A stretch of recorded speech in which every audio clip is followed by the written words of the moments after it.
Coming up, we've just seen an advanced screening of Pirates of the Caribbean Dead Men Tell No Tales, and we'll tell you, is this film dead on arrival or ready to set sail? Yes, I just said that in this episode of DIS Pop.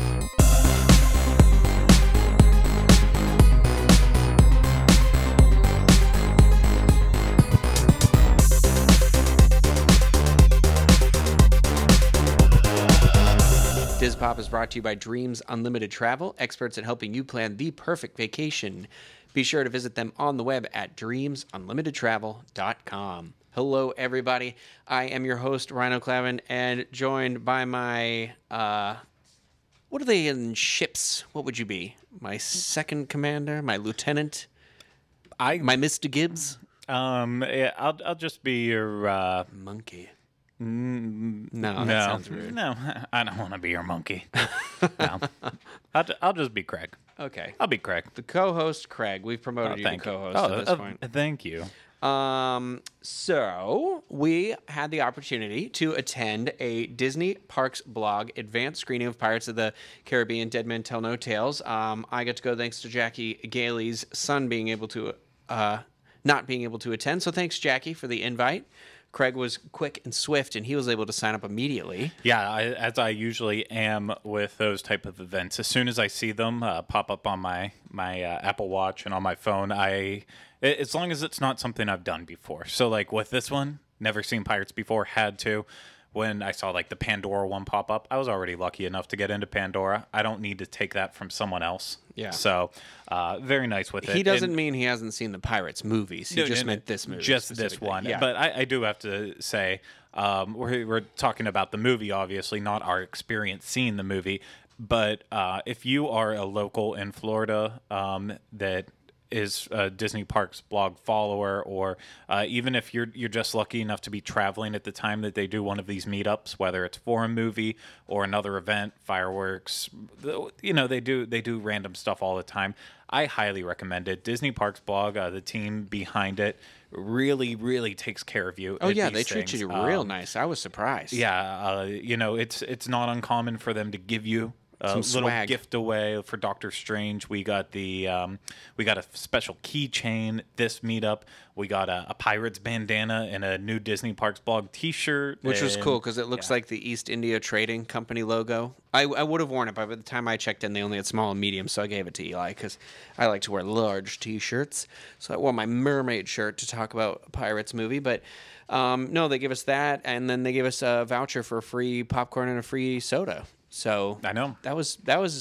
I thought us seeing the movie for free was generous enough. So no, it was really very was. Nice. But we will not let our amazing experience hosted by the Disney Parks blog deter us from giving a full and honest review on this movie. Yeah. So, where should we start? Do we just want to talk about this movie?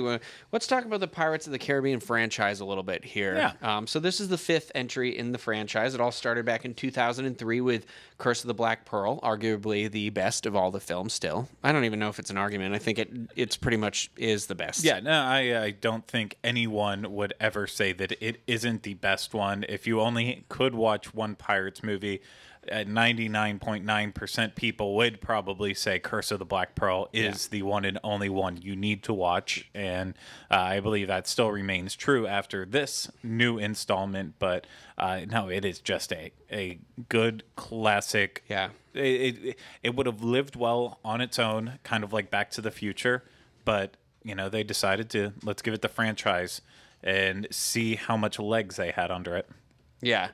Well, and I'm glad they did, because you know what? All the Pirates movies kind of remind me of kind of those classic Disney adventure films, like Swiss Family Robinson. Those kind of things. Oh, yeah. Like they don't make as many of those these days as they do. But so with the, I think also Curse of the Black Pearl wasn't expected to do as well as it did either. I mean, I'm sure they were hopeful, but this was kind of like a hit that just kind of kept going all summer long that year. Yeah, I remember it was actually fitting. I leaned over to Kylie during this movie and I brought it up.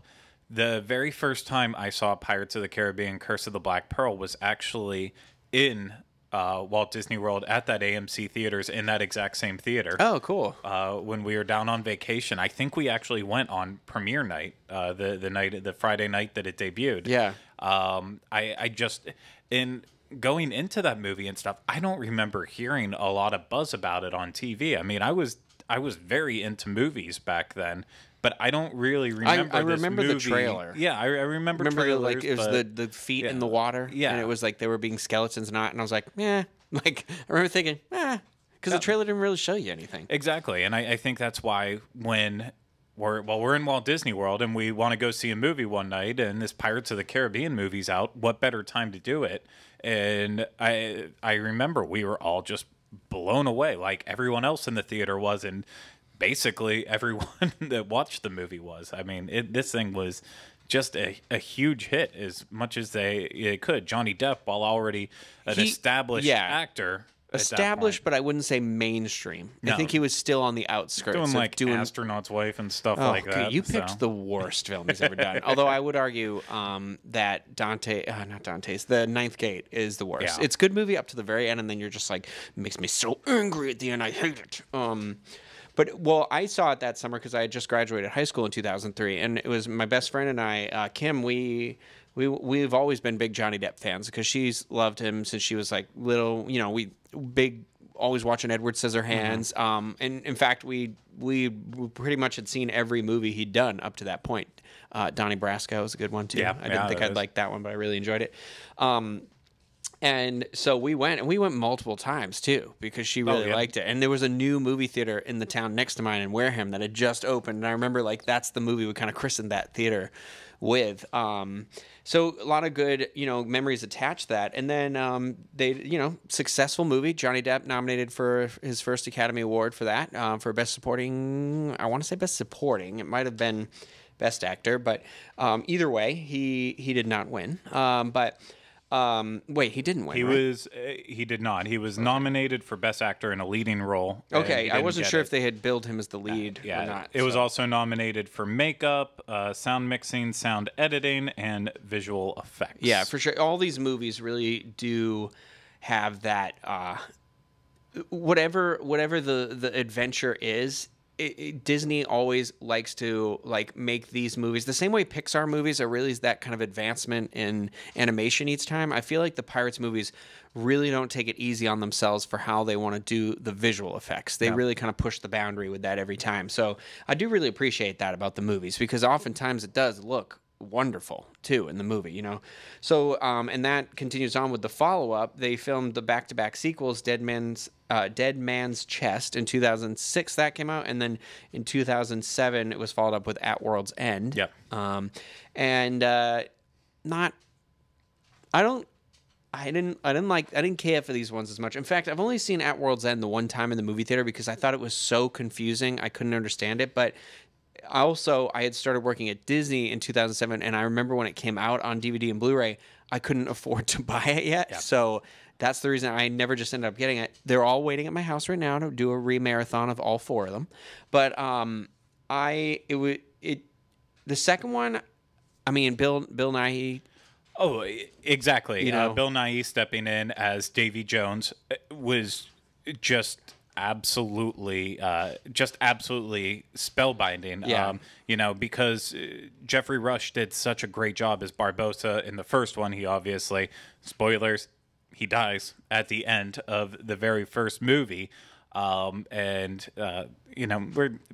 I'm not going to have to say spoilers on this. If you haven't seen the first four Pirates movies at this time, what bubble have you been living under? And here's a note on spoilers. So for the majority of this, we're going to keep spoiler free, like when we talk about the plot and stuff like that. But we have been asked to start talking about spoilers. So what I'm going to do is if you're watching the video, I'm going to put a little thing at the bottom of the screen when we go into the spoiler section, which will be the last part of the show. Yeah. And so if you're listening, I'll make sure to note and do whatever. So if you haven't seen the movie yet or you don't want spoilers, just ignore that part and come back and listen to it when you're done. Exactly. But anyway, yeah. So, I thought Bill Nighy as Davy Jones just stepped it up to the next level. The score was taken to a new height with Dead Man's Chest. Yeah. And I am on the side of It was a very grand scale. Everything was in a grander scale than Pirates. Yeah, the first one. We talked about this before. You dislike Dead Man's Chest because it doesn't have an ending, which is true. It is basically that and At World's End combined are one big movie, but they're presented as two separate movies. But I think Dead Man's Chest it doesn't have that same action adventure classic Disney feel as Curse of the Black Pearl does, but it has just some of the most stunning sequences, like when the Kraken faces down with Jack Sparrow at the end and the Hello Beastie line, and they just finally have their confrontation together. That is like, is my favorite part in the entire series. Here's my thing with that too. It's like I don't dislike this. I don't hate the second one. I enjoy it. I've watched that one repeatedly again, and my hope was, that the third one would come along and finish the movie. And I feel a lot of stuff that happens in the third one is because then it introduces it's more characters that have new things, and Davy Jones is almost like a side character at that point, no longer the main character villain. Yeah. And so it just kind of, it was the promise of the finished movie, whereas then it was its own movie as well. So it got really confusing, and it also doesn't. I guess I felt that year in between.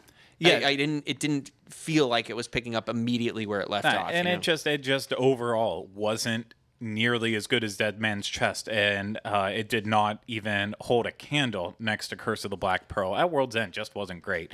They went off the rails a little bit, going with exploring the Chinese side of pirates, which I understand. That's a very important part of the history of pirates too, yeah. And it just wasn't handled well. And I think At World's End really it peaks with when they're going into Davy Jones' locker, and they cross over, and you hear the dead men tell no tales. Yeah. In the little montages they're crossing over. That's where the movie gets great.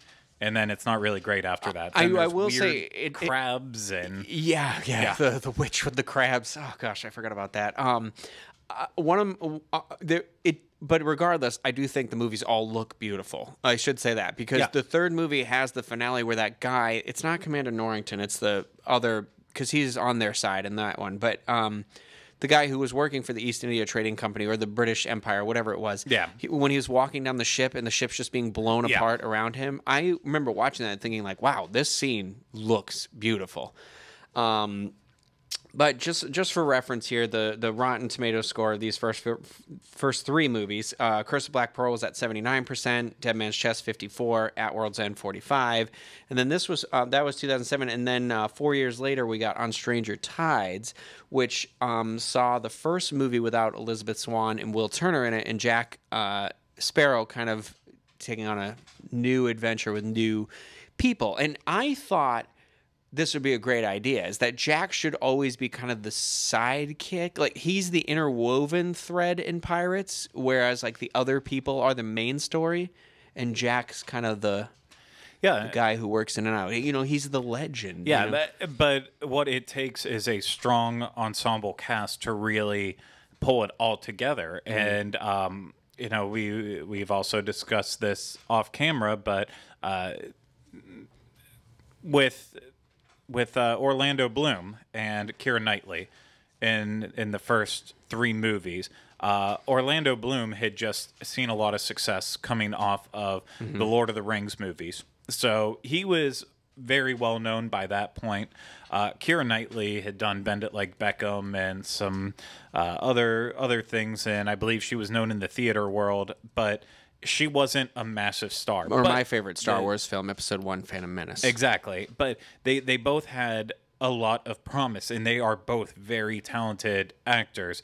Orlando Bloom, a little bit more one-dimensional and flat, for sure. He will not go down and being remembered as one of the best, but he had a little bit of star power to his name, because if you don't remember, back when Lord of the Rings came out, people were losing their mind over Legolas. Oh, he's insane for him. The nerd heartthrob. I hate to use that word, but no, but it's absolutely accurate. And so then balanced with Johnny Depp, balanced with Jeffrey Rush, who also wasn't really huge. I mean, he had done good parts, and he's an amazing actor.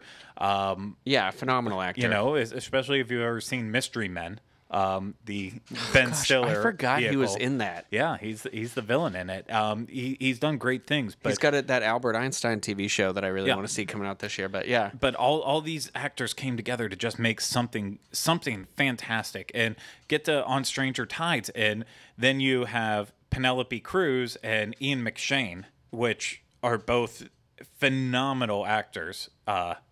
Just wonderful in everything, especially Penelope Cruz. If you've ever seen her in Blow with Johnny Depp, their chemistry together is just out of this world. And here's my thing: is like I hate Penelope Cruz because I hate her, and it's just I think I've seen movies where you're supposed to not like her, like in what's that Tom Cruise movie where his face gets messed up? Vanilla Sky. Yeah.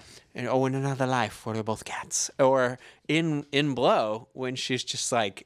Oh, when she freaking loses out her in the car, and, and she's just flipping out, like, which is great. Yeah. But I'm also like, you're the reason why Johnny Depp went down in this movie. Yep. Like, you know. No, that's exactly it. But they did have that chemistry. Ian McShane is, anytime he pops up in a movie, it's just going to be a little bit better because of his presence.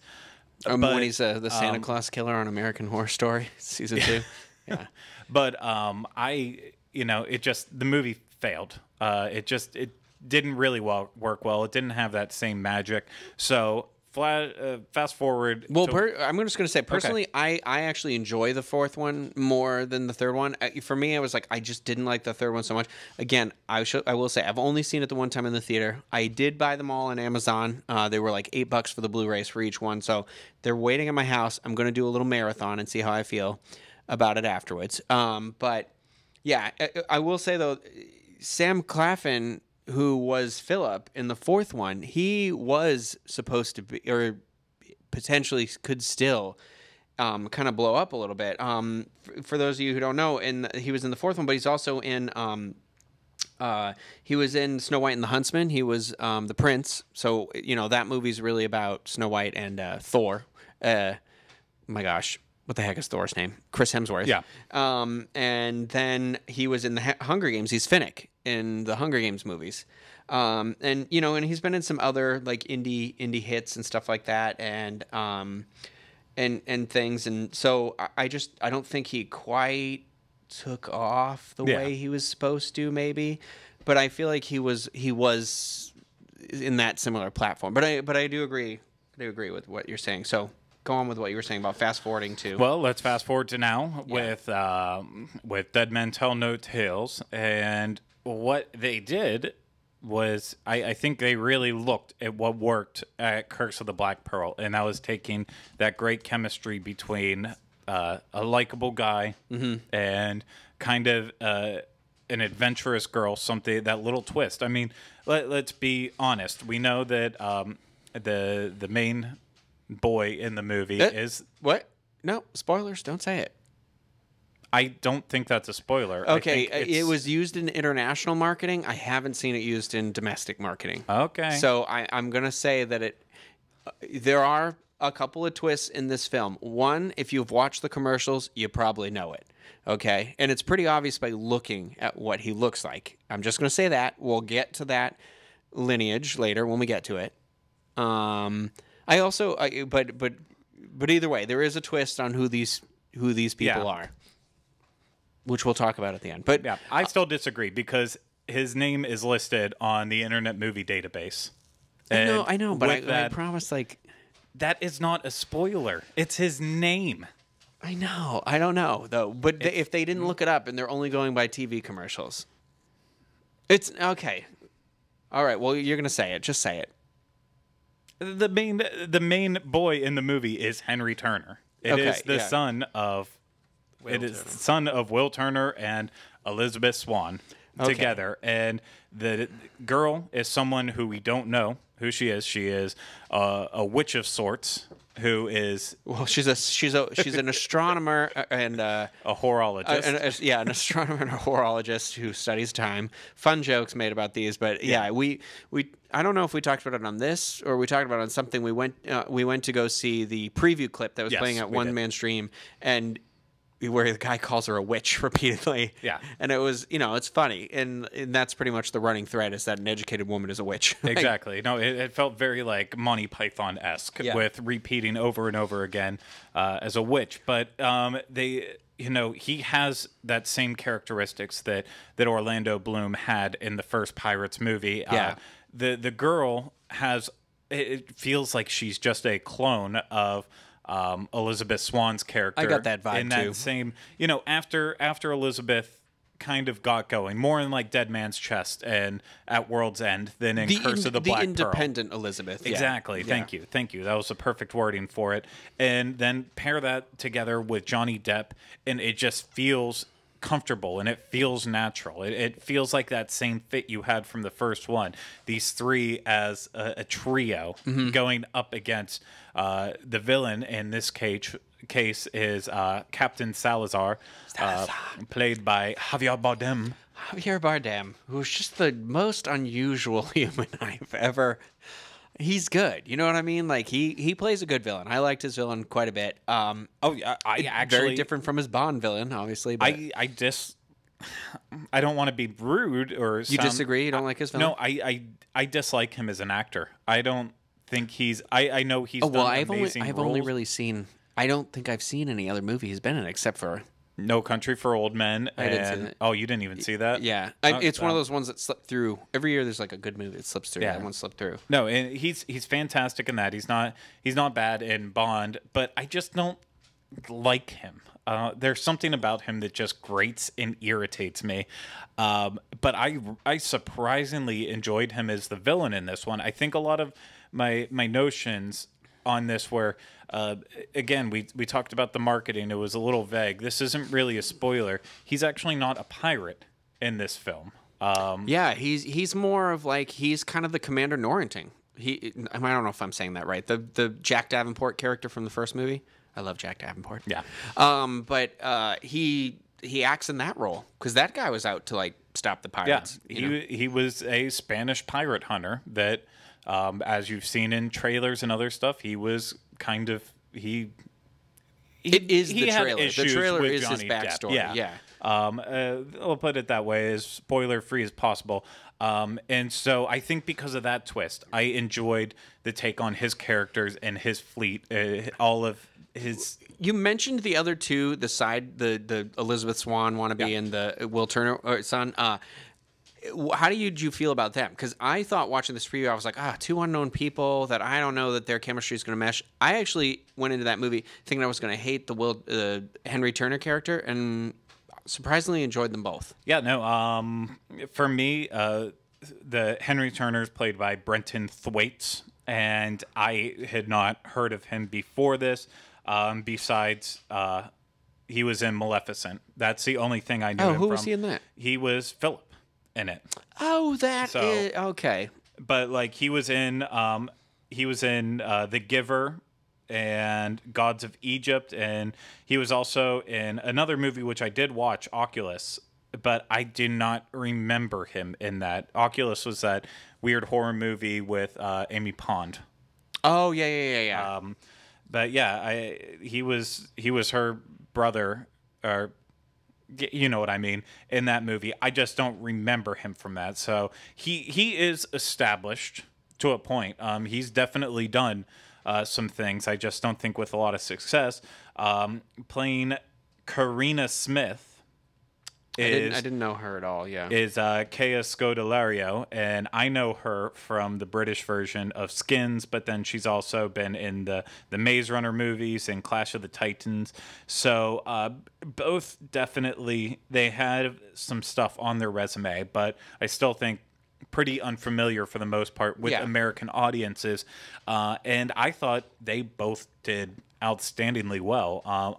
I preferred Karina's character a little bit more to Henry Turner's. I thought she was good. I thought they were both good. I thought they had good chemistry together as well. Yeah, no, I definitely thought they had good chemistry between each other. I just think she's a little bit stronger of an actor, and I think her character was a little bit more fleshed out because there's a lot more mystery behind her character and coming around to it. Whereas Henry's character is pretty straightforward. Before they even run the scene saying it's Pirates of the Caribbean and stuff, you already, I feel like you have a good idea on who he is, what his purpose is. His motivation is very flat. Yeah. Thank you. It's very upfront what exactly he's doing. Yeah. Well, how much further into the plot do you want to go about what the movie's about? So it starts with these two characters that intersect Jack Sparrow when he's kind of at a low in his pirating life. Yes. He's drinking like he's always drunk, and he's just not finding very much success with him and his crew, and so the crew quits, and Jack is left with these other two. And he's essentially looking for the next adventure, not knowing that will also cause him to go up against one of his old rivals, that as Captain Salazar. I don't even want to call them rivals. Something in Spanish. I love when he says, I knew a pirate once, something in Spanish. Yeah. And so then it becomes a quest on that, and we won't really get into spoilers beyond that, but it affects many people. So Barbossa comes back into the line. And he's affected by everything that is happening with Salazar and Jack Sparrow. Obviously, the British still have a problem with piracy, and they're looking for a way to put it to the end. And it's just kind of a train ride right after that, a very fast-paced one as well too. Yeah, I feel like there's a couple steps they could have taken out along the way that they threw in to keep up the humor and also keep up the action, because no one will ever complain about too much action. I feel like they've almost looked at what's working with movies like Fast and the Furious lately, and huge franchises like that, and saying, well, let's look at the pacing for these movies and see how they're doing it, and try to put it back in this Galaxy one. Because this movie has to be, if they want this franchise to continue, this has to be a not so much a critical success, but it definitely has to be a box office success for Disney. Yeah, and this is being marketed as the final adventure, but we have seen, you saw some things right before we got started that suggest otherwise. Yeah. Brenton, who plays Henry, has said something along the lines that he's been signed on for up to 5 more movies. And then the director, so the two directors of this movie are a Swedish duo who helmed the 2012 film Kon-Tiki, which I remember hearing about at the Academy Awards, and that's apparently how they got the job, because I had never heard of them. I don't even know how really to say their names. Joachim Ronning and Espen Sandberg? I don't know. But they are, I said Swedish, now I think they're Norwegian. But either way, they're of Nordic descent. Yeah, they got the job, and essentially they said that let me find the exact thing, that the director Joachim Ronning stated that Dead Man was only the beginning of the final adventure, so implying that it would not be the last film in the franchise, and that a 6th is still possible. Also, before I forget, if you are watching this film, stay to the very end of the credits, because there's a scene at the very end, and then also, well, we'll get to that in a second. So. Yeah. Should we just go over a little bit more of how characters did in their roles? Yes, because Barbossa is in it again, we said, and Jeffrey Rush is always. This is like, I think, a role that Jeffrey Rush just loves playing. Yeah, because he is phenomenal pirate. Yeah, and speaking of a character who has reprised their pirate role over and over again for this movie, Johnny Depp has definitely been plagued with some issues with this movie and just life in general between the He was injured on set during this movie, Yeah. and then he got into the thing with having the dogs in Australia, and then the divorce, and just fights on the set and not being the easiest person to work with. yeah, I read that he and- wouldn't wake up in the morning. Yeah. That they had to like have somebody stationed outside of the window of his house, and essentially once the light turned on, they would like call to the set and be like, say- "Okay, he's awake. We Yeah. can get started." Exactly. I think he's And- having a rough time right now. Something's going on. No, and obviously, knowing all these financial problems that he's going through now, Yeah. Disney's very worried that it's going to affect the outcome of the film. It's Johnny Depp is Jack Sparrow, so it's kind of hard to Yeah. really quantify how he did in this movie versus the other ones. I would say the magic's still there for him in the role. It seems like he is still excited to play it every single chance he gets to, but I think it's who he wants to actually be in real life. yeah, You know what I mean? Like, I think you get a character every now and then where I think like that. It's like what you said. He is Jack Sparrow, so it's kind of like it's essentially how Hugh Jackman was Wolverine for Yeah. so long. Like he is Wolverine. That's how I feel kind of about Jack Sparrow. The problem Johnny you Depp. mentioned, though, is that you said Jack Sparrow as at a low in this point in the film. It was weird and because I- it mirrors his life. You know. It mirrors, but I think that also did the state of his character. I think it also did affect his performance in a way too, because while the magic's still there, it's not that it doesn't have that same energy to him as Jack Sparrow. He feels like he's extra drunk when he's drunk. Yeah. Where I was like, he might legitimately be drunk right now. Yeah. It felt like he was tired, and not tired, but like that's who he's supposed to be as well.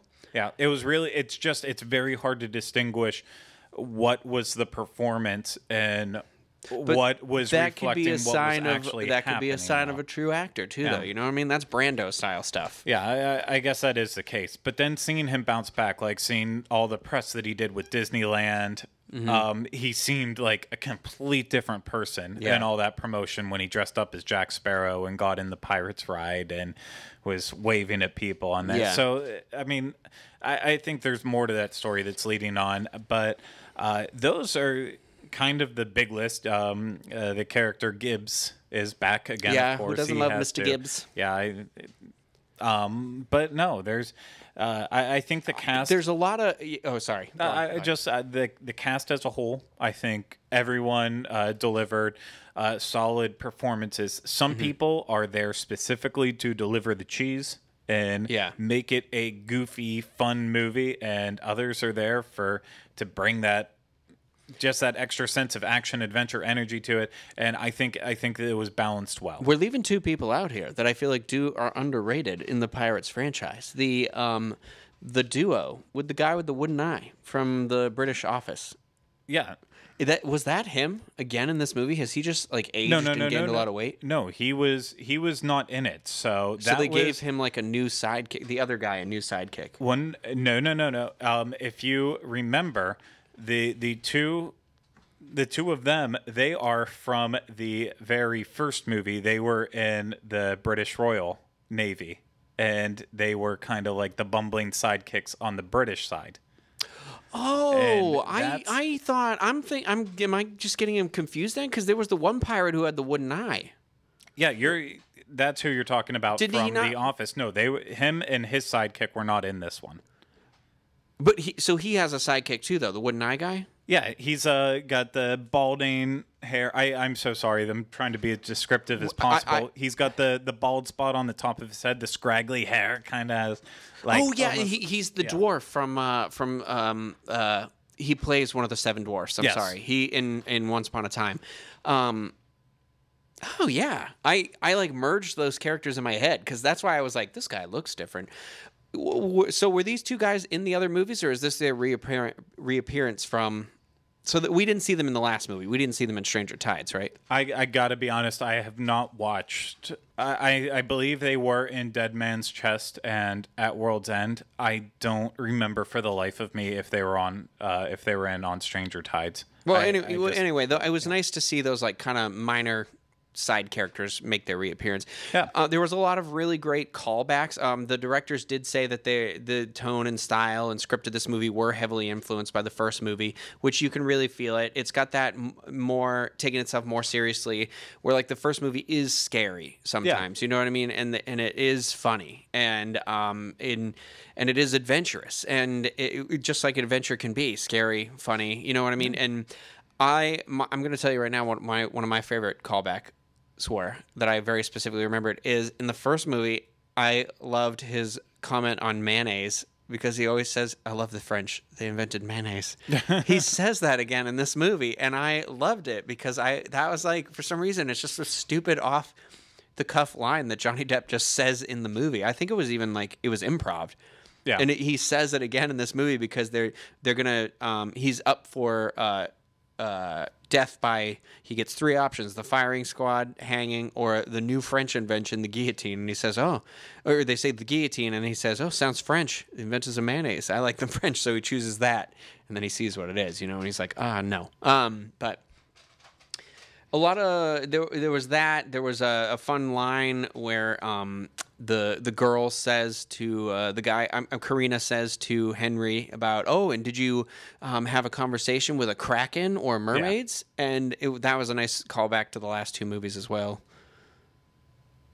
Do you have something to say? Oh no, I sorry, I just had to figure out the characters that we were talking about right before. Okay, yeah. So I was digging into that, and so the characters that were part of the Royal Marine in the Curse of the Black Pearl, as well as then in Dead Man's Chest and At World's End, they their characters were Mulroy and Murtaugh, and then apparently on Stranger Tides, they were on the Black Pearl when Blackbeard captured it and put it in the bottle. But then they're back in Dead Men Tell No Tales. Wait a minute. So is that a mistake? I guess it was a mistake. Because they're with Barbossa. Yeah. No, they are clearly next to... Before the ship's out of the bottle. Yeah. Exactly. So I didn't even remember that ship going in the bottle, so that whole plot, I was just like, something happened. Yeah. So, and then the other characters you were talking about that were part of Barbossa and the Black Pearl were Pintel and Righetti. And what happened to them? Their story just ended after At World's End. Oh, so that was just kind of it. Okay. That, yeah, so. Okay, well, good. That's good to know. But yeah, so... Sorry to interrupt your throwbacks. No, you're fine. Okay, so I thought the directors did a really good job. For people I'd never heard of, I thought it was in line. It felt like a Pirates movie. It looked like a Pirates movie. We saw it in 3D, which I would definitely recommend. I thought the 3D in this movie was fantastic. Some of the best I've probably actually seen, to be honest with you. Yeah. I do think, I'm not a big 3D movie person, but I thought that this one, it did... I don't know that you're going to get the full effect of the special of the look of Salazar's crew without seeing it in 3D, because their skin's kind of always flaking off, and it was a really interesting effect. I think Disney has finally mastered how 3D movies should be seen in theaters. They just... It's perfect for that theater environment. It just adds that extra level of depth that really translates well on a big screen, not necessarily at home viewing. And I think Pirates was just as great as any other Disney movie I've seen in 3D. And that's almost always how I see my Disney movies in theaters when I have the chance to. If I can't see it in 3D for some reason, I'll settle for regular, but I usually always see it in 3D, and I will say that this was quite impressive visually looking. Well, I read too this morning that it was filmed. The entire film was filmed in IMAX, and I thought that the Avengers Infinity War was going to be the first film to completely film in IMAX. So I'm not sure if the wording on this sentence, because it's in Wikipedia, it just says the entire film was filmed in IMAX. And I saw a comparison of this at the movie theater the other day, because apparently if you go see this in IMAX, you're going to see 26% more of the film. And I saw it with the shark scene, and it's true. You see a lot more of the top and bottom. I mean, so I might have to see it again in IMAX. But... just because I'm a fan of seeing the movie in the original format it was intended to be seen in. So any Christopher Nolan movies, I'm always seeing those in IMAX. Yeah. But regardless, everything looked really good. I thought the score was great too, because this is the first one that Hans Zimmer hasn't done. He didn't do the very first one either. So What? Are you sure? Yeah, it was Klaus Badelt on the first one, and then This one's Jeff Zanelli. yeah. So Klaus Badelt, he did the very first one, and then Hans Zimmer came on with Did the second and third? Second and third, and it was I forget the details of it. I think it was even like the second one. It was like the joint kind of arrangement like Hans Zimmer has done before, but yeah, I might be speaking out of line there and completely incorrectly. The music was basically just the themes that they established in Curse of the Black Pearl. Yeah. Just repurposed and reused as you would expect. The same way an Indiana Jones movie does it. Exactly. The just same the way any theme a lot. franchise Yeah. does. So there was no surprises there. We've already talked visually how it was. The last thing I want to mention before we get into spoilers is we all know just like a week ago they released that poster with the surprise announcement that Paul McCartney was going to have a cameo character in it. And I will just say, we'll talk about it in the spoiler section that we have coming up here, but as a Beatles fan, as a Pulp fan, it was just very nice and wonderful. I thought it was... I thought it was better than the Keith Richards cameo. That's exactly what I was just going to say. I felt like this is how they should have handled Keith Richards. Yeah. And definitely worked out well for him. Well, so that's the okay. Well, before we delve into spoilers, where does this one sit in the franchise for you? I'm not. This doesn't have to be like an official ranking. We can do that in another episode. But I'm just curious. Like, what was your overall enjoyment level? Oh, I definitely enjoyed it. I do see it for what it is. Where the first movie, I truly think it is a great movie. It is a perfect action adventure movie. Similar to something like Raiders of the Lost Ark, or even going back to going classic and going for like the Treasure of the Sierra Madre. It has that same adventure feel to it. It's got great. It's a good structured film as well. It's got a lot of great lines. Got a great. I'd say that. I mean, iconic moments. I want to. Fall in there. Yeah, but this one, to me, it would fall somewhere. It'd fall pretty much right in the middle, where I'd put Dead Man's Chest and Curse of the Black Pearl ahead of it, and At World's End, and On Stranger Tides right behind it. It's definitely a fun summer blockbuster, something that I probably will also go see again in IMAX. See it the way it was intended to be seen. But it's a goofy, fun movie. It's not a. I don't need like the Academy Award winning script every movie I go to see. You know what I mean? But it's like what you said. It's fun. That's above anything else. This movie's fun. There's nothing that really stands out like a sore thumb, particularly that I didn't enjoy, that I can really think of that I was like, I wish they didn't do that or something. And I only have one, and we'll talk about that in the spoilers. Okay. I haven't seen the third or the fourth one more than the one time. Like I said, they're at my house. They're sitting there waiting for me. So I don't necessarily want to rank it, but I would say that I enjoyed this one probably best other than the original. Nothing is ever going to beat the original for me. I mean, I want to say that now, and then I hope I'm proven wrong someday that they create just a stellar one to go out with, because this one, marketing as the final one, I'm hoping it isn't, because I do enjoy these movies. These movies for me are like a fun event movie. I think they just released too many in a row is what happened. And so people that weren't great. So they had two in a row that weren't amazing. So people got a little fatigued, and then they had another one that people didn't love. So it was like, oh my gosh, stop.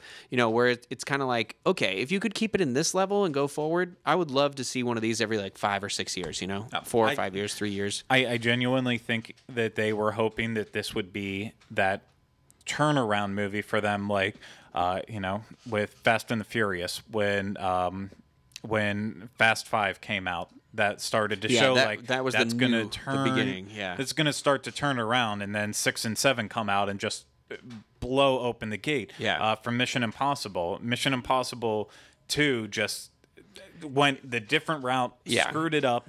3 It was bringing it back on track, and then you hit off with Ghost Protocol, and just it's a brand new revitalized franchise. And I think that Disney's hoping that this happens with Pirates, that this will take what they kind of did damage on before and revitalize it.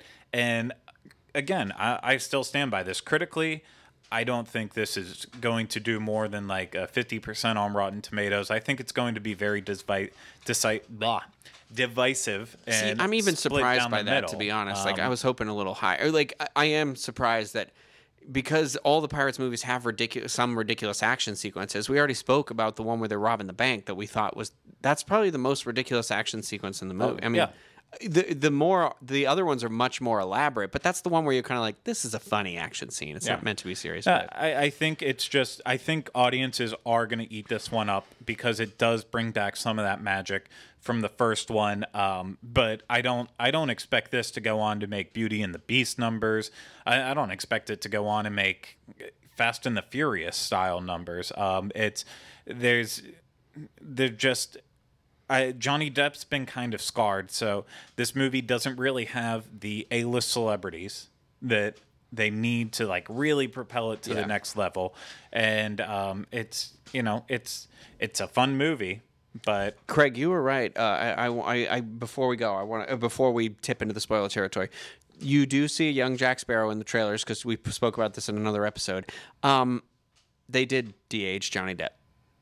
They did, but it was an actor standing in for him. Yeah, so it's just his face, I think. Kind of like, pasted on. Yeah, it was kind of like Leia, where they got a different actress to play her, and then did their work on that. So yeah, I would give the movie like if I was rating it on a grading scale, I'd give it somewhere like a B to B minus in terms of my enjoyment. I'd give it like I said, I'm going to see it again. I'm going to own the movie. I'm going to enjoy it. I'm going to enjoy watching it. It was very enjoyable. So that'll do it for our non-spoiler territory. So if you want to shut it off and go watch the movie, go do that now. And then I'm going to put up right here on the bottom of the screen is the spoiler warning. And we're going to move into that for a few minutes before we go. So where do we want to start with this? So...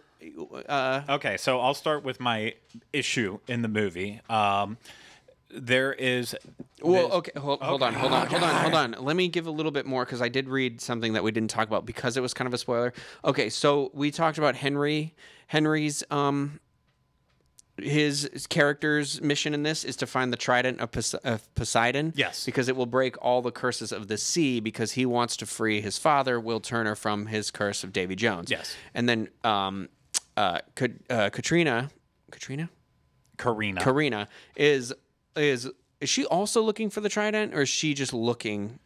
She's just there. She is also looking for the trident because she does not know who her father is. Yeah. I keep forgetting we're in spoiler mode, Yeah, so yeah, we can say it. She doesn't know that We'll talk about it in a Barbossa second. is Oh, God, her you father. just- yeah. I'm sorry. I had to get it out there. We've established this is spoiler zone. I was going in order of These spoilers. people know. These people need to know. She doesn't know Barbossa's her father. She wants to find her father, and apparently this is going to help solve some of that mystery. And Is that your issue with the film? No. Okay, My tell me some issue of yours. is when Barbossa starts to find out about his fleets and stuff. One of the things he does is he goes to this witch who is imprisoned. Oh, I did her have an cell. issue with these parts too. And so the witch is being kept by the... Wait, is she in a cell? Yeah, she's in a cell being guarded by the Navy or the Marines, whatever one they are. But she's being guarded, and so... In Saint Martin. Yeah, so he goes to her and says, like, I need the help, and because he's the one who apparently captured her. Then she is used by the British to help pinpoint the exact location of the trident, because in Elizabeth in did drawn. Karina's in Karina's room when the blood moon came out and she did all the drawings on the wall. You know, the witch comes in and she's, oh, I can tell you exactly where it's at. So that's how the British get involved, and they start going after the Trident too to end everything. My problem is Wait, did the British want the Trident specifically, or were they just after Karina and Henry? I think they were after all of them, including the Trident, Karina, Henry, and Jack Sparrow. Okay. Like, I think it was an all-in deal. And where my problem is, the witch has, like, basically no purpose at that. It was like they sat back and said, okay, we need a character to tie this and this together, so we'll make the perfect ideal character to just bridge that gap, because we wrote kind of a sloppy portion of the script there. And then, so yeah, it's bad enough that she's in there for basically no reason, but then the British are sailing out there. And and they're just they're right out of it. It's like, if the British weren't going to play that big of a role Salazar in just this, blows through their ship without anything. There's no confrontation or anything. It's just like, boop, drove right through your ship. Killed ya. Exactly. There was no reason at all. The witch You're didn't saying why need not to just happen. remove that scene? Remove the entire character. Remove the part. As soon as the British should have been just left alone. You know what? Johnny Depp bested them. They all bested them back on St. Martin. Forget about them. Figure out some other way for Barbossa to be able to track down. Okay, I think part of it is I think they partly needed to showcase there was no land they could get to that they were going to be able to get on, and because so one of the Salazar's crew, they can run on water, a bunch of Jesuses running out there, but they can't touch on land. They essentially disintegrate, so they can't follow you onto land. So that's the big thing, is they need to get to like a land somewhere, or at one point in the movie. I didn't really have an issue with the character of the witch, but I do have an issue with that section of the movie, because I felt like it suffered from poor editing. Because I don't have an issue when Barbossa goes to the witch, and well, I do. I guess you're right. I didn't really notice that he was going to the British area and telling them he needed to see the witch. I didn't know she was captured until you just said that. I don't think I put that together, but it does go from Barbossa. I keep calling him Barbossa being on his ship. The next cut is he's on land and he's going to see a guy, and I was like, that was a really awkward cut. Like, and I let it go, and he went to see the witch, and I'm like, okay, he's gone to see a witch before, so I know he knows witches. That part's not surprising to me. It was that there is a scene all of a sudden where the British have the witch in front of Karina's cell, where she's done all the math out for the stars, like Craig said, and I was just kind of like, where did they go to get her? Because I didn't understand that she was in one of their cells. So, and then you're right, she doesn't really make an appearance again in the movie. And the whole idea was that the witch says to them, you know, she's not a witch. And they were like, yeah, but we know you are. She didn't really have her, like, the witch was not as cool as Naomi Harris's witch. Yeah. Although she also didn't have crabs, so, you know, because Naomi Harris became the giant crabs. It was weird. I always hate that scene. Yeah, so that whole sequence, the inclusion of her with the British in there, to me, that just added about, let's say, 10 extra minutes to the movie that could have easily been chopped off. Not really. I could see that. Had anything to do with the plot. Kind of extended it out. The next thing that I didn't really like about it was that the whole reason why Salazar is freed from the oh gosh, I can't even remember. The Devil's Triangle. The Devil's Triangle, thank you. The whole reason he's freed of it is because Jack gives up the compass. I feel like Jack gets... Okay, so Jack, just to touch on this before you go, the backstory with Jack and Salazar's confrontation is Jack inherits the compass from his captain that has, when he was a boy, and supposedly that's how Jack got his name, Jack Sparrow? Yeah. But like, if Salazar thought he looked like a sparrow... It was like, well, you didn't tell anybody because he dies in the Devil's Triangle. Thank you. That was part of it too, is that Salazar sees this young boy up in the crow's nest, and that's when he becomes Jack the Sparrow. He just keeps saying it weirder and weirder every time he says it. It's just normal sparrow, and there's just like a sparrow. But then again, dead men tell no tales, so maybe he told it to someone who is living. He always and leaves then one that's person how- alive to tell the story, though. Remember that? And that's how maybe Jack Sparrow came out, and eventually Jack realized that that name was about him. I don't know if that's all making a bunch of big assumptions right there, but yeah. So, but a minor. That's a minor thing. yeah, though, that's very minor, and that just derailed me. Oh, you were talking about the compass. Sorry, I was Yeah. giving the backstory about how Jack inherited the compass to begin with. Yeah, Jack, drunk, stupid, goes to trade the compass finally for a bottle of rum, and this sets off this sets off. it releases the Salazar's crew from the Devil's Triangle. Yes, and I'm thinking back to the movies. This is the problem with not watching them right before you go see it and not watching them before we do this review. I could have swore at least once in the other movies a different character had the compass. Okay, I thought the same thing because when they were about they made the compass like a plot point again, like a MacGuffin or something like. But it was one of the points of the third one. I thought that somebody needed the compass because they needed to find the heart of Davy Jones. So like they needed to get Jack's compass. So that compass gets away from him at one point. So you're saying they should have been freed then. But I think that he had to like willingly give it away. Because that was the terminology they used, is that when Jack surrenders the compass. So it was stolen before, whereas this he surrendered it. Okay, well I will give it that, but it's still it's another one of those it's on the line. I did think that too, line. where I was like, "Ooh, is this a little inconsistent with the other one?" Like, yeah. But those were like my only minor annoyances in the movie. Again, nothing was like this. It wasn't the reasons why I think it's going to do bad. Those were just little things. I want to talk Paul McCartney real quick. You Uncle find Jack. You find out that Paul McCartney is Uncle Jack, Jack's uncle, and he's in the cell, and he's singing Maggie May, the Beatles song, in there. So that's your first hint that he's going to become. And then he tells just the worst joke in the world. A clam or a scallop walks into a bar, orders a beer and a mop. And then you hear a laugh, but you hear a laugh from like 7 cells down of one of the prisoners just being like, and then Jack's I didn't get the joke still at funny. first. And then he was like, and I like how they were like reviewing. It was essentially like he was going to do a review of the service here is terrible at the prison.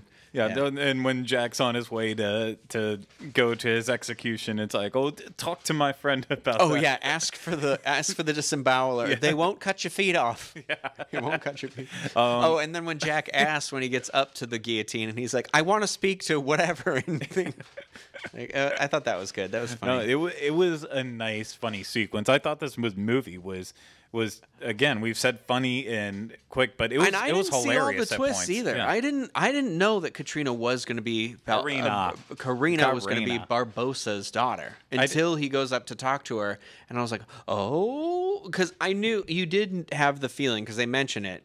I thought we talked about this before the show. I thought it was going to be a Luke and Leia situation, and she was going to be sibling to him, but I was like, well, that would be stupid because why would they not know who his sibling was? Yeah, that was a tough one, but you knew that Karina was going to be somebody from the franchise's daughter. She was going to be the daughter of someone in there. The issue was she looks absolutely nothing like Barbossa, which they even point out in the movie that she looks nothing like it. But then they say, well, you did Noah Smith. And that kind of leads it down that line to. I just thought Smith had been her made-up name was all, but then it turns out he did tell a story. He told a good story, it was a nice story, and I was like, And the whole reason she has this journal that she's using is because it had a ruby imprinted on it. So he didn't give it to her as like a treasure map. He gave it to her as a hope she'd sell it and be able to like live off that money. Exactly. And so it's kind of he talks about how it's unusual that now she's made her way back to him.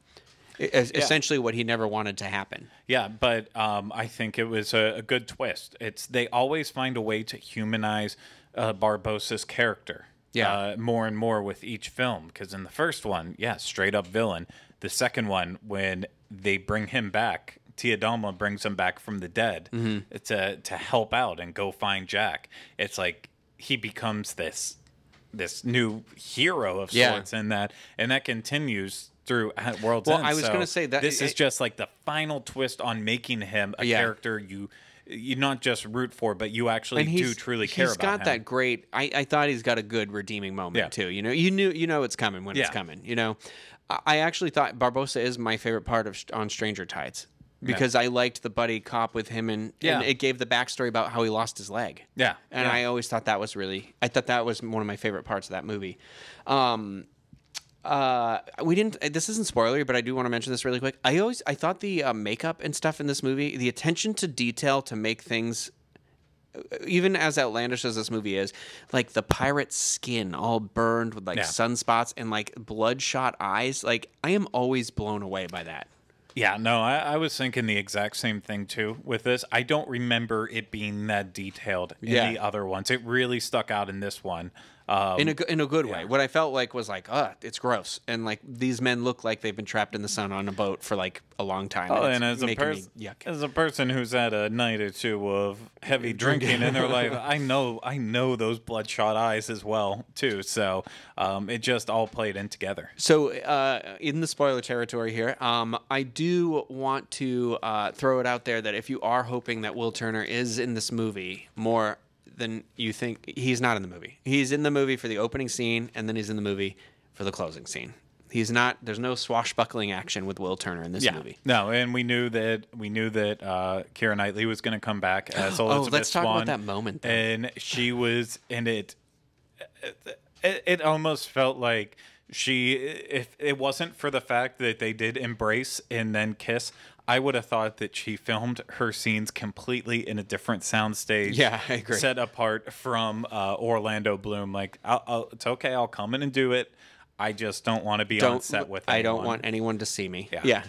But I will say, when it happens, I did get a little like, the feels. It brought back that like, I don't even know the other ones as well as I know the first, but it ended on that like, that's a good note. No, it definitely it felt good seeing them reunited. It felt like the movie definitely it closed a door the good way, and I enjoyed that aspect to it. The story of those characters now, in my book, they are over and done with. I don't care if they make more movies. I don't care if they even bring back Karina and Henry Turner, which neither one of them are pirates, so I don't see a reason for them to be involved again. In my book, their stories are Barbosa somehow. Well, he didn't know the daughter, so he couldn't have left her something. The only way for them to come back and become pirates is if it is a twist, like what happened in Dead Man's Chest, where Will and Elizabeth are all good, but then they are married and I forget how does it come? How does it come back? The whole wedding sequence, and they're arrested because Will's a pirate at the end of Black Pearl, though. Yeah, and it's because she's getting married to the pirate. Yeah, and right. So he is now a pirate because of everything he did, and so she's marrying him, and it goes into he's being arrested and getting into all of that with Davy Jones and setting off that whole storyline. And so that's like the only way I can see them doing this again for these characters is saying, oh, well, you were accomplices with Jack Sparrow. You were wanted before, so now you have to be thrust into piracy. I don't think it needs to happen. These characters all had their story wrapped up in a really nice, clean way, and they need to be done with their stories. Well, and it's like what I said too, is that I feel like these movies should be like Jack's the weaving thread, but it should always be like new stories. And so I don't need those characters again. You know what I mean? Give me some new, if you're going to do that, give me new people again, so how do you feel about, like as we said earlier, it was marketed as like the final adventure, but essentially the Poseidon's Trident is the thing that when done ends all the curses at sea, so it's supposed to be like that. But there is a little coda at the end of the movie, at the end of the credits, that do you want to... Yeah, and so the coda at the end, the whole way to the final, you have to make it all the way there. But it ends with a stormy night, and Will and Elizabeth are sleeping in bed, and you hear like you hear the sounds and the footsteps, and Davy Jones has see come. the shadow. Yeah, you with see the tentacles going and exactly, and but then Strike and Will wakes up and looks around, and of course nothing's there. But then it tilts down to the floor, and you see shells and wetness on the floor as if Davy Jones had come back. And this is where it kind of gets confusing. The Trident of Poseidon didn't necessarily. It killed the curses. It didn't kill legends. And Davy Jones isn't. He was cursed in a way, but not. I felt like Davy Jones is like a Poseidon. Well, this is like where I have to like rewatch beyond. the other one because I'm that's where I'm confused because I was like I thought it was like whoever has the heart gets the heart, and then so like Will, I thought went under the same curse that Davy Jones went under, but maybe. And why would Davy Jones be after Will now? You know what I mean? Did Will do something bad? So I'm like, that movie needs to be a lot more fresh in my head for me to understand that thing. But then also that coda is like, okay, are you suggesting that you're gonna try and do another movie where it's Will and Elizabeth versus Davy Jones again? Because that's the vibe I was getting from that, and that's not the vibe you get when the credits are closing. When the credits are closing, you're like, it'll probably be Jack again with somebody else, because it does have a nice moment with Jack at the wheel with his compass, and you said the line he says is similar to how he ends the first movie. Yeah. So going back to Davy Jones in that character, he was a human. He fell in love with Calypso, the sea goddess. That's right. Calypso. And she gave him immortality, and part of that was then it was that he had the task of ferrying souls who died at sea to the next world. So almost like a Haiti, a reaper, kind of like a reaper type character. So when and he had the Flying Dutchman for that, and he took people to Davy Jones' locker, and so I think. In my mind, the way I read this isn't a curse of the sea. This was a gift that she gave it to him. She essentially made him a god when she did this. So even though the curses and other stuff would erase what happened to like Will, I guess that could essentially bring him back to his god form that he was in before, because all past curses and stuff were erased. But I do think that I would say that he is outside the realm, so it is possible for his character Davy Jones's revenge. Yeah, and isn't that a thing? Is that a drink?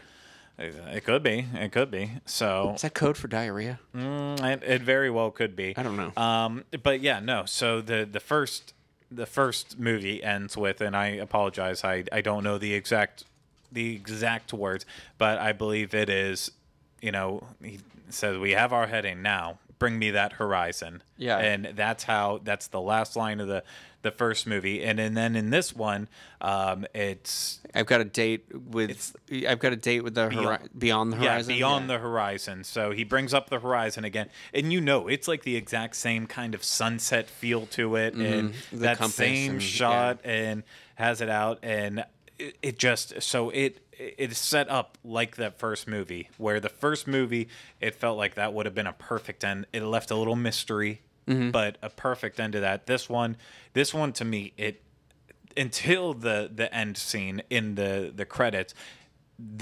between what happens with the Turners and what happens with Jack Sparrow, I would say it sets it up that the story is closed completely. That's just my interpretation of it, though.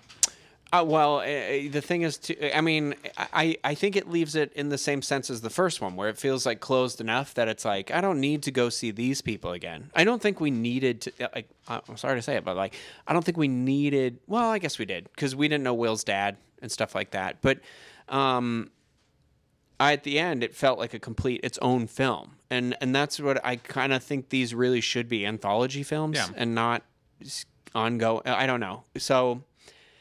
yeah, it puts it in a weird place. I would have been happier with that ending, because if we never saw another one, it would have been a good bookend. And then they add that tail end, and you're like, well, what are you suggesting? Well, and why are you suggesting ruining these people's lives more? Yeah. We knew they had to have an ending little part in the end credits. I just wish they would have handled it. I guess it is kind of obscure, like the first one. Do you remember the end credit scene in Curse of the Black Pearl? No, I know it has something to do with the skeletons, though, right? It's one of the monkey or something. Is out. Monkey steals another coin and hits the light, and you find out that the curse is back on Monkey, and Monkey's a skeleton. Okay, yeah, and you're like, oh, is that just a fun thing? Or because that never really played out either. Exactly. I mean, unless that's how Barbosa came back, or Barbosa. Good lord. No, Tia Dalma brought Barbosa. That's what I thought. Okay, so that's so I see it in kind of that same way. It's a little. I feel it's just a cold. It's a little out there. It could lead to something, but at the end of the day, I think it's nothing. Disney does want more money, but there's not another character, another actor who could ever step into the Jack Sparrow role. Exactly. I 100% believe this. I don't see this as a Bond where go different and make a different interpretation. No, I don't think there is a different interpretation. I think you'd have to create a new character altogether, and then I don't think that there's going to be one that resonates in that same manner. No, it would take an extraordinary character actor that loses themselves in a role. It would take like a Tom Hardy to just completely disappear and turn back up as a pirate. And not that I'm saying it couldn't happen one day, but his version of the role eventually would start murdering everyone and go really sadistic. Yeah. But, it is one of those. Now that I think about it, Tom Hardy is a pirate. Well, he's playing Venom now, so it's going to be every bad guy. Yeah. So yeah. Well, that's that. I think that's all there is to say about it. I feel good finally getting it out there. Yeah. It's nice to I think talking about the spoilers at the end might be a good idea for the future. Right? Yeah, I feel better now, because normally we wouldn't have discussed that end credit scene. Yeah, no, I completely agree. So it feels good. Okay, well, like we said, we recommend going to see it. I think this is a movie that should be seen in a movie theater. Yes. I think it was made for the spectacle, for sure. I think it was fun. I think if you like pirates and you like that adventure theme, you're going to enjoy the movie. So if you have seen the movie by now, at this point, if you've watched this after it comes out, leave us some comments. Let us know what you thought about it. Thank you, Craig, for doing this review. No, thank you. With me. And thank you for giving me the heads up about the thing. And thank you to Jackie Gailey again for inviting me along, and the Disney Parks blog for putting it on for us. And if you happen to be coming to our 20th anniversary event that we are holding, the DIS is holding the week of May. It's next week. I don't know the beginning of the date. May 20. Today's the 22nd, 29th through June 2nd. On the 30th, we'll be doing a Pirates thing at AMC. Yarg. Tuesday morning. Check it out on disboards.com for all that information if you want to come see the movie with myself and Pete.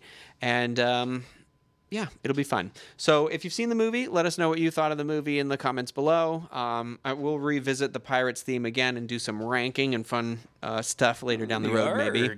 And I think that's going to do it for this episode of DIS Pop.